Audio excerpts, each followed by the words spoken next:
À la vue de certaines images, le cerveau entonne l'hymne de l'incompréhension tant le choc est violent.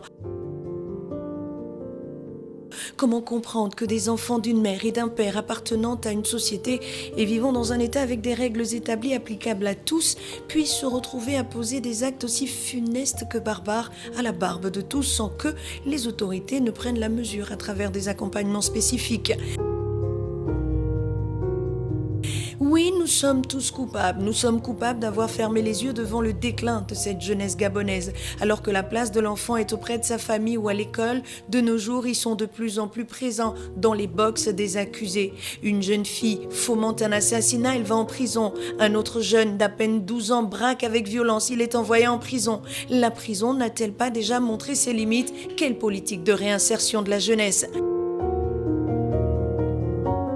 D'après une sagesse africaine, on abat véritablement un arbre qu'en s'attaquant à ses racines.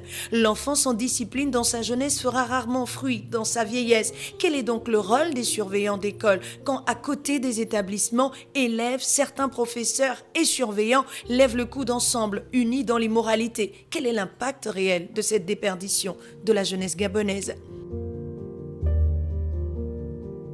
Éduquer un enfant consiste d'abord à s'éduquer soi-même, car tous les excès se payent chèrement. Aujourd'hui, les familles gabonaises monoparentales et recomposées peuvent-elles relever le défi d'une éducation de qualité? Et si les parents n'arrivent pas à trouver des voies et moyens pour bien éduquer leurs enfants, je crois qu'ils doivent avoir pour référence la parole de Dieu.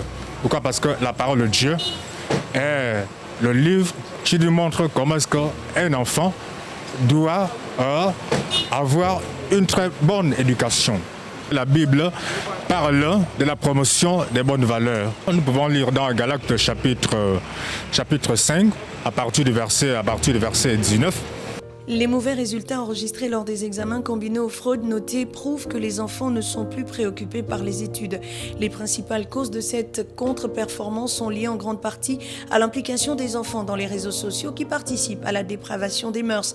L'éducation moderne n'est pas à bannir mais à consommer avec modération. Parents, enseignants, adultes et gouvernants doivent désormais prendre conscience que l'enfant est le fruit de son environnement. Quelle réelle politique d'accompagnement de la jeunesse au Gabon? La question est posée, la parole est donnée à qui veut l'apprendre. Car si vieillesse pouvait, jeunesse saurait. À bon entendeur,